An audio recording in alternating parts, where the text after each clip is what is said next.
Okay, last video of the day. This is the mini Chief lantern robot. Little design idea I had back in the mid-2000s. This was also built at the robothut by John Rigg. And we turned it into a battery-operated remote control. So now I'll show you how it works.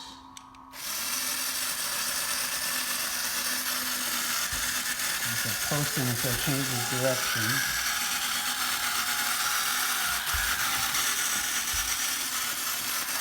This is done with the lantern robot, a reproduction lantern robot head. And it's lantern, obviously.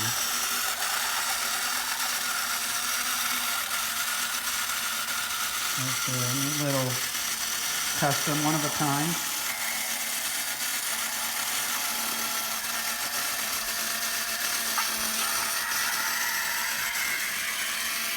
And that's it. I hope you enjoyed it.